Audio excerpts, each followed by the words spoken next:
Hello everyone, स्वागत है आप सभी का इम्पैक्ट एकेडमी यूट्यूब चैनल पर। तो आज हमारी रहेगी कम्युनिकेशन की, दैट इज़ 5th क्लास हम करेंगे आज कवर। ठीक है, तो इसके अंदर जैसे कि आप लोगों ने पता भी होगा कि हम कुछ क्वेश्चन जो है हमारे यहाँ पे चल रहे हैं, जैसे कि थ्योरी के ही क्वेश्चन बेसिकली यहाँ पे हैं। इसमें एक दो जो है न्यूमेरिकल पोर्शन आता है, तो वो हम क्वेश्चन के साथ ही डिस्कस कर लेंगे। तो अलग से यहाँ पे न्यूमेरिकल की क्लास आपकी नहीं होगी। ठीक है, ये जो क्लासेस चल रही है इसी चैप्टर की, क्योंकि ये जो चैप्टर है हम कंपटीशन पॉइंट ऑफ व्यू से पढ़ रहे हैं, है ना। क्योंकि सिलेबस में से अगर आप लोगों ने देखा हो तो ये सिलेबस, अगर हम फाउंडेशन कोर्सेज की बात, ठीक है, ओके, तो कंपटीशन में जितने इसके क्वेश्चन बन सकते हैं वो हम यहाँ पे सारे डिस्कस कर लेंगे। ठीक है जी, तो कनेक्ट हो जाए सभी एंड देन स्टार्ट करते हैं हम आज की क्लास को। Okay, let we start it. Just a second, I will change the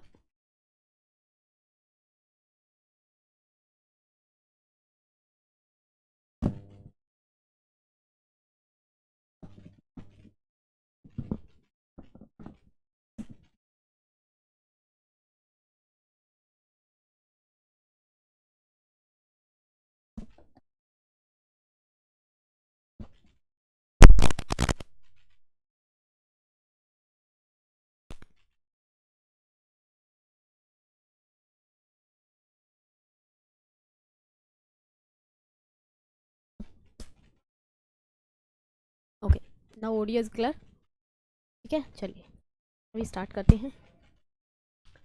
okay ji, question number 15 तक जो है हम कवर कर चुके थे और अब है हमारे पास question number. In short wave communication, wave of which of the following frequency will be reflected back by the ionosphere layer having the electron density 10 to power 11 per meter cube। यहाँ पे क्या पूछ रहा है कि शॉर्ट वेव का मैं मतलब कई बार आप लोगों को बता चुकी हूँ। शॉर्ट वेव लेंथ यानी कि हायर फ्रीक्वेंसी की जो वेव्स हैं that are used in ionospheric communication system, ionospheric wave, और इनको क्या बोला जाता है दूसरा, हाई फ्रीक्वेंसी वेव्स। ठीक है, high frequency waves, ultra high या very high. In short wave communication, wave of which of the following frequency will be reflected back by the ionosphere layer. Ionosphere layer से connect reflect back होती है। ठीक है जी, having electron density, अगर ionosphere की electron density कितनी है आपके पास, दैट इज 10⁻11 पर मीटर क्यूब। तो हमें बताना है कि कितनी जो है फ्रीक्वेंसी वहां पे रिफ्लेक्ट बैक करेगी, उसको बोला जाता है क्रिटिकल फ्रीक्वेंसी। क्या बोला जाता है, क्रिटिकल फ्रीक्वेंसी। एंड उस क्रिटिकल फ्रीक्वेंसी को निकालने का जो फॉर्मूला है that is equal to FC is equal to 9 into under root of number density and maximum. And max is what, that is the number density या electron density. ठीक है, क्या है ये, इलेक्ट्रॉन डेंसिटी। ओके, ये value यहाँ पे put करते हैं, तो वैल्यू यहाँ पे पुट करेंगे तो कितना आ जाएगा, 10⁻11। ऐसा यूनिट में ही है, ऐसा यूनिट में ही इसको क्या कर देंगे, पुट कर देंगे। ठीक है, तो ये जो फ्रीक्वेंसी आएगी ये किस में आएगी, फ्रीक्वेंसी किस में आएगी, हर्ट्स में आएगी। ठीक है, तो हर्ट्स आपको यहाँ पे यूनिट दिखाई दे रही होगी, मेगा हर्ट्स में है ऑलरेडी सारी की सारी, तो वो भी प्रॉब्लम हमें नहीं है। अच्छा, इसको कैसे सोल्व करेंगे, अब इसको सोल्व करने के लिए हम इसको क्या कर सकते हैं, 10⁻10 अलग कर सकते हैं और 10 अलग कर सकते हैं, क्योंकि बेस सेम पावर ऐड हो जाती है। If base are same then power will be add on. ठीक है, तो क्या होगा यहाँ से 9 इंटू 10⁻5 तो बाहर आ जाएगी, 10⁻5 तो बाहर आ जाएगी, क्योंकि यहाँ से क्या है, इसका रूट का मतलब क्या है, यहाँ पे 1/2, तो वो चीज़ें तो आपको पता होंगी। अच्छा, अब बचेगा क्या है यहाँ पे 10 अंडर द रूट ऑफ 10। अब अप्रोक्सीमेटली यहाँ पे निकालेंगे। ठीक है, अप्रोक्सीमेटली यहाँ पे निकालेंगे कि √10 कितना होता है। देखो, √9 कितना होता है आपके पास, 3, उसके बाद √16 कितना होता है, 4। यानी कि इसमें और डिफरेंस देखे तो बहुत ज़्यादा है, इसमें थोड़ा सा कम है, तो यानी कि ये मिलेगा आपको 3 पॉइंट समथिंग, 3.12 लगा लेते हैं, अप्रोक्सीमेटली इक्वल टू, ठीक है, 3.12, राइट। ठीक है, तो यहाँ पे ये वैल्यू पुट करते हैं तो ये कितना आ जाएगा, 9 into 3.12 into 10⁻5। If we multiply, ये हर्ट्ज में है, if we multiply 9 with them then we will get what, 9 की मल्टीप्लाई करेंगे 18, 1 9 0 1, और यहाँ पे कितना आ जाएगा, 9 की इसके साथ करेंगे 27 और 28, कितना आ जाएगा 28, और इंटू में 10⁻⁴ कितनी है 5। ठीक है, यहाँ पे जरूरी नहीं है कि जैसे हमने पॉइंट के बाद 2 नंबर्स लिए हैं, एक भी ले सकते हैं। ठीक है, एक में भी यहाँ पे अप्रोक्सीमेटली ही निकालना है, क्योंकि आपको दिखाई दे रहा होगा 2 है, 10 है, 12 है, 18 है, ये दोनों फिर भी पास पास हैं, अदरवाइज वैल्यूज बहुत दूर दूर है। ठीक है, तो अप्रोक्सीमेटली ही अब यहाँ पे निकालेंगे, तो ये कितना आ जाएगा, अच्छा तो ये कितना आ जाएगा आपके पास, दैट इज 2.808 इंटू 10⁻⁶, यही बनेगा। जब हम पॉइंट को शिफ्ट कर देंगे तो कितना आ जाएगा अपने पास, that is 2.8 something into 10⁻⁶, and 10⁻⁶ is mega, तो ये अप्रोक्सीमेटली आ रहा है 2, अप्रोक्सीमेटली क्या आ रहा है 2 आ रहा है। 2 से ऊपर देखो, 2 से सीधा फिर 10 जा रहा है, 10 तो नहीं होगा। ठीक है, ये 3 के अप्रोक्स आ रहा है, तो हम यहाँ पे लिखेंगे कि अप्रोक्सीमेटली इक्वल टू 2 मेगाहर्ट्ज जो फ्रीक्वेंसी है क्या करेगी, रिफ्लेक्ट बैक करेगी। 2 मेगाहर्ट्ज की जो फ्रीक्वेंसी है वो क्या करेगी, रिफ्लेक्ट बैक करेगी। तो यहाँ से ये जो अपना फॉर्मूला है इसको आप नोट कर लोगे। ठीक है, अगर यहाँ पे देता है कि नंबर इलेक्ट्रॉन डेंसिटी आयोनोस्फीयर की इतनी है, तो बताओ कि कितनी जो है वो वहाँ से फ्रीक्वेंसी को रिफ्लेक्ट बैक करेगा। ठीक है, तो उसका निकालने का फॉर्मूला है अपने पास, that is a critical frequency is equal to 9 into 9 into √n of maximum. ठीक है, या नंबर डेंसिटी मैक्सिमम। ठीक है, आ जाएगा यहाँ तक सभी का। चलिए जी मूव करें नेक्स्ट क्वेश्चन पे। नोट कर लिया सभी ने formula, yes.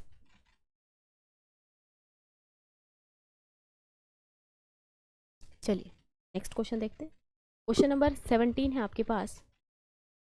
In an amplitude modulation के अंदर, और amplitude modulation wave of a audio frequency 500 cycles per second, the appropriate carrier frequency will be. देखो एम्पलीट्यूड मॉड्यूलेशन जब किया जाता है, मॉड्यूलेशन का मतलब मैंने आप लोगों को बताया था कि हमारे पास एक सिग्नल वेव होती है, ये मान लेते हैं सिग्नल वेव है, जहाँ पे हमारे पास क्या है, इंफॉर्मेशन है, सिग्नल वेव है।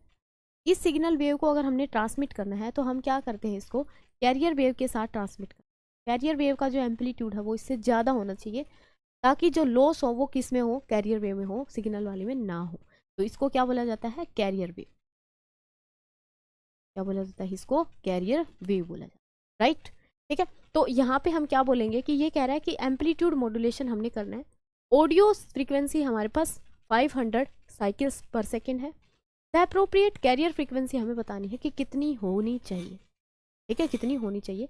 तो यहाँ पे जो फ्रीक्वेंसी है अप्रोक्सीमेटली 10 टाइम्स होती है, 10 टाइम्स ज़्यादा होनी चाहिए उससे। ठीक है, देखो तो यहाँ पे इससे कम तो हो नहीं सकती, 50 तो होगी तो वो 500 से भी कम, यानी कि इससे भी छोटे है, तो लॉस सारे के सारे सिग्नल वाली में आएंगे, ऑडियो फ्रीक्वेंसी वाली में आएंगे। ठीक है, वो भी नहीं हो सकता। 100 ये भी लेस आ गया, इक्वल हो नहीं सकती, तो क्या होगी, ग्रेटर देन। और यहाँ से नोट भी करना आप लोग कि frequency of carrier wave is 10 times more than the signal wave. Signal wave से कितनी होती है, ये 10 गुना ज़्यादा होती है, अप्रोक्सीमेटली 10 गुना ज़्यादा होती है। ठीक है, तो अपना पास जो करेक्ट ऑप्शन है वो क्या रहेगा यहाँ पे, that is equal to 50,000 cycles per second.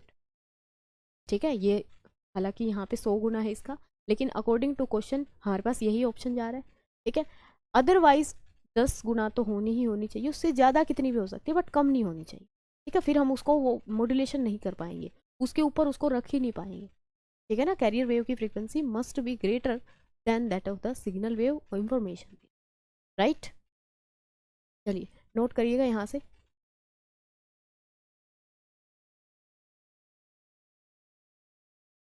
Okay, चलिए नेक्स्ट क्वेश्चन की तरफ मूव करते हैं।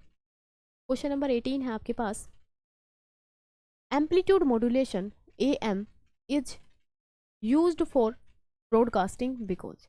ये कह रहा है कि एम्पलीट्यूड मॉड्यूलेशन यूज किया जाता है ब्रॉडकास्टिंग के लिए, या फिर अगर हम FM की बात करते हैं, FM रेडियो सुना होगा आपने, ये FM का मतलब यहाँ पे क्या होता है, फ्रीक्वेंसी मॉड्यूलेशन। फ्रीक्वेंसी मॉड्यूलेशन ये कह रहा है कि ब्रॉडकास्टिंग के लिए हम एम्पलीट्यूड मॉड्यूलेशन का यूज करते हैं। वाई? क्यों? It is more noise immunes than other modulation system, या फिर it require less transmitting power compared with the other system, या फिर it use avoids receiver complexity, या no other modulation system can be provide the necessary bandwidth faithfully transmission और faithfully transmission. क्या यहाँ पे reason होगा कि हम एम्पलीट्यूड मॉड्यूलेशन जो है ब्रॉडकास्टिंग के लिए यूज करते हैं? तो देखो यहाँ पे अगर हम ऑथेंटिक ऑप्शन देखते हैं, that is our option C, कि यहाँ पे जो रिसीवर्स होता है, रिसीवर के अंदर कोई कॉम्प्लेक्सिटी नहीं होती। रिसीवर जो है बनाने में इजी होता है, ठीक है, इजी टू मेड होता है, इजी टू मेड होता है। यहाँ पे सर्किट्स में कॉम्प्लेक्सिटी नहीं होती, सर्किट इज नॉट कॉम्प्लेक्स।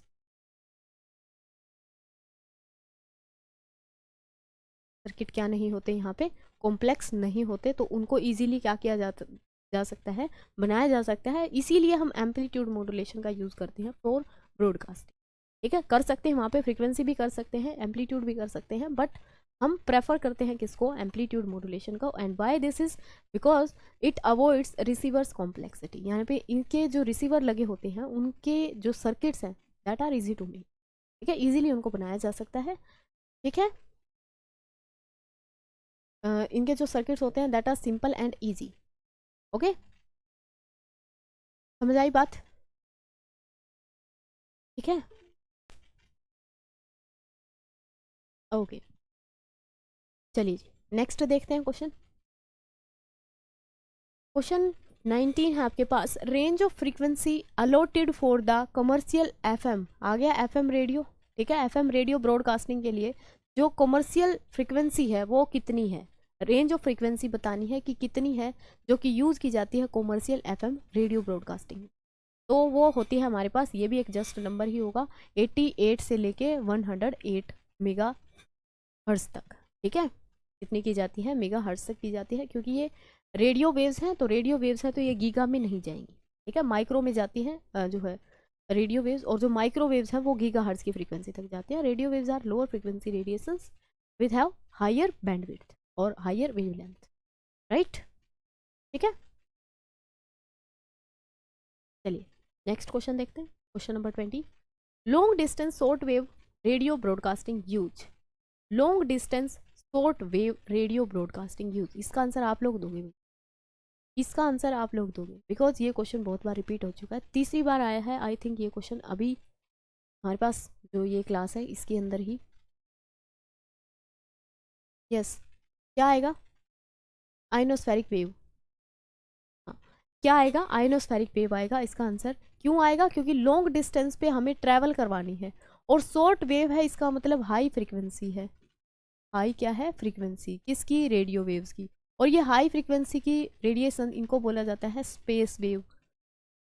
क्या बोला जाता है इनको? स्पेस वेव भी बोला जाता है, या फिर शॉर्ट वेव भी बोला जाता है इनको, ओके। और ये आइनोस्फेरिक वेव भी बोली जाती है, आइनोस्फेरिक वेव भी इनको बोला जाता है, राइट, ठीक है। तीनों में से यहाँ पे कोई भी नाम आप इनका दे सकते हो, and they are reflected back by the ionospheric, ionosphere जो है वहाँ पे रिफ्लेक्ट बैक होती हैं ये, और हाई फ्रीक्वेंसी की होती हैं, शॉर्ट इनकी वेवलेंथ है, that's why they are called as short wave radio waves, ठीक है, क्लियर। चलिए जी, तो ये नाम इनके लिख लोगे क्या कि ये शॉर्ट वेव जो है ये क्या है? शॉर्ट वेव दिखा रही है अपने को, शॉर्ट वेवलेंथ, ठीक।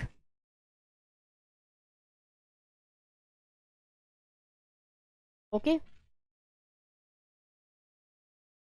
चलिए नेक्स्ट क्वेश्चन देखते हैं, क्वेश्चन नंबर 21। क्वेश्चन नंबर 21 क्या कह रहा है आपको? A step index fiber has a relative refractive index is 0.88%. What is the critical angle for the core cladding interface? अच्छा जी, कोर क्लैडिंग इंटरफेस के लिए बात कर रहे हैं। देखो ये कोर क्लैडिंग ये होते क्या है बेसिकली, इनके बारे में मैं थोड़ा सा आपको बताऊं तो, जैसे कि अपने पास एक ये ऑप्टिकल फाइबर होती है, क्या है ये? Optical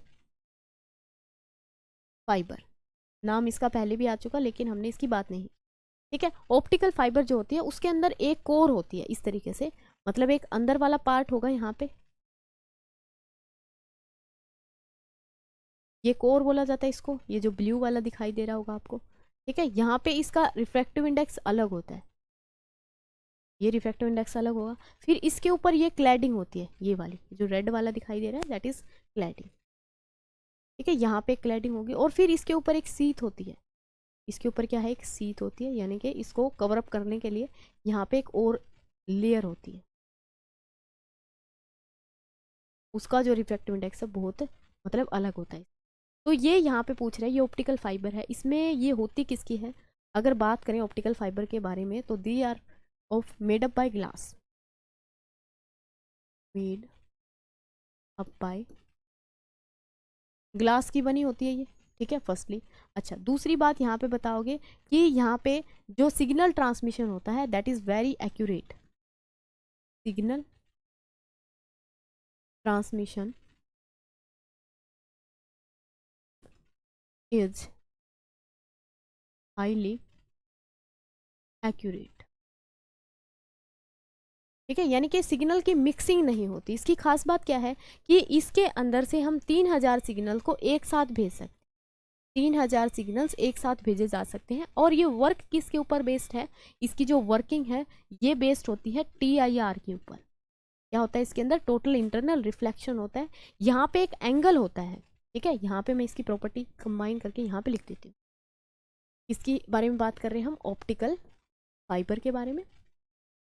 optical fibre is a fibre made by glass, glass से बनाई जाती है। दूसरा यहाँ पे इसका जो है हम बात करें कि सिग्नल ट्रांसमिशन जो है हाई क्वालिटी का होता है, वो वहाँ पे लिख दिया। इसके अंदर जो प्रोपेगेशन है, प्रोपेगेशन जो है वो किसकी हेल्प से होता है, यानी कि कौन सा फिनोमिना यहाँ पे होता है, दैट इज TIR। क्या होता है TIR, TIR means total internal reflection, ठीक है। और ये टोटल इंटरनल रिफ्लेक्शन की एक कंडीशन होती है कि टोटल इंटरनल रिफ्लेक्शन तभी होगा जब हम उसको एक पर्टिकुलर एंगल पे क्या करेंगे, इंसिडेंट करवाएं, पर्टिकुलर एंगल पे इंसिडेंट करवाएंगे, दैट इज उसको बोला जाता है क्रिटिकल एंगल। क्या बोला जाता है, क्रिटिकल एंगल बोला जाता है। और वो क्रिटिकल एंगल लिंक होता है किसके साथ, linked with refractive, refractive index, refractive index के साथ जो है लिंक होता है। तो वही लिंक यहाँ पे पूछा गया है कि अगर हमारे पास कोर क्लैडिंग का जो रिफ्रैक्टिव इंडेक्स है वो इतना है, स्टेप इंडेक्स फाइबर के लिए has a relative refractive index is 0.88%, then what is the critical angle for the core cladding interface, right, ठीक है। उसके लिए एंगल हमने यहाँ पे बताना है। समझ आई ऑप्टिकल फाइबर की ये जो हम बात कर रहे हैं इसके बारे में। तो ये जो रिलेशन है इनके बारे में, वो रिलेशन क्या होता है, अब उसकी बात करें तो वो रिलेशन आपके पास होता है कि sine phi C that is critical angle that is equal to under root of 1 minus that refractive, 1 minus that refractive index, ठीक है, ट्वाइस ऑफ दैट रिफ्रैक्टिव। क्या होता है यहाँ पे 2 टाइम्स होता है, ठीक है। अच्छा यहाँ पे हमें ये साइन फाई निकालना है, sine phi C, C for critical that is equal to 1 minus 2 into 0.88% यहाँ पे पुट कर देंगे, 0.88% यहाँ पे पुट कर देंगे, ठीक है। परसेंटेज है तो इसका मतलब क्या होगा, यहाँ पे डिवाइडेड बाय 100, डिवाइडेड बाय 100। चलो इसको नेक्स्ट पेज पर करते हैं। यहाँ पे अपने पास आ रहा है sine five is equal to under root of 1 minus 2 0.88 divided by 100, percent को चेंज कर देंगे इसमें, ठीक है।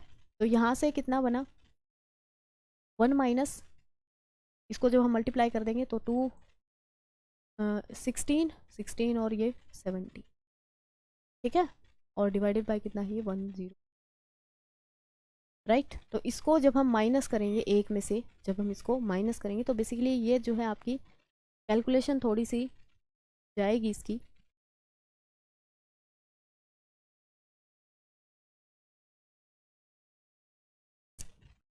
कैलकुलेशन जो है एंगल में हम पुट करेंगे तो यहाँ पे ये थोड़ा ये बनेगा आपका 1.7 0.176 यही बना था ना, ठीक है। 2 पॉइंट के बाद यहाँ पे 0 लगेगा तो ये आ जाएगा 1 माइनस 0.176। ओके, इसको इसमें से माइनस करेंगे तो ये आपके पास अप्रोक्सीमेटली बचता है, ठीक है। इसकी कैलकुलेशन जो है ऑलरेडी मैंने कर ली थी, दैट इज़ 0.982। और जब हम, क्योंकि इतनी कॉम्प्लेक्स जो है यहाँ पे रूट के नीचे अगर ये चीज़ें आ जाती तो ये हमारे लिए एक तरीके से ऐसा क्वेश्चन कंपटीशन में जनरली नहीं पूछा जाता, ठीक है। जस्ट ये एक रिलेशन बताना था मेरे को यहाँ पे, उसको रिलेशन को आपने ध्यान रखना। तो इतनी कॉम्प्लेक्स वैल्यू यहाँ पे नहीं दी जाएगी। अगर हम इसको सोल्व करते हैं तो ये आता है अप्रोक्सीमेटली इक्वल टू 0.9916।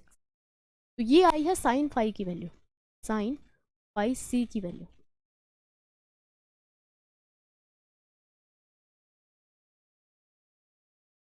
ठीक है। यहाँ से हमें क्या निकालना था, फाई सी निकालना था, that is equal to sine inverse 0.991।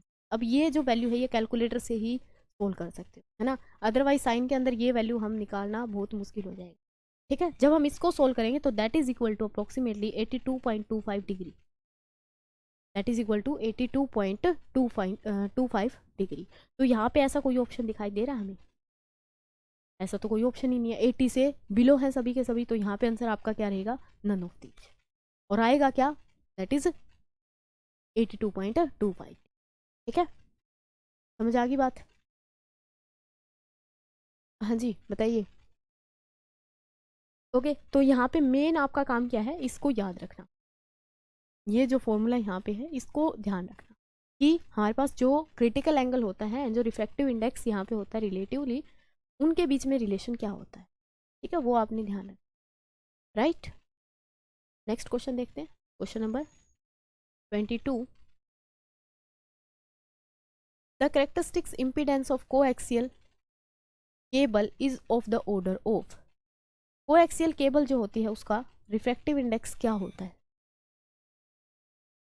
Sorry characteristics impedance पूछ रहा है। इम्पीडेंस का मतलब क्या होता है यहाँ पे, हाँ जी, इम्पीडेंस का मतलब क्या होता है,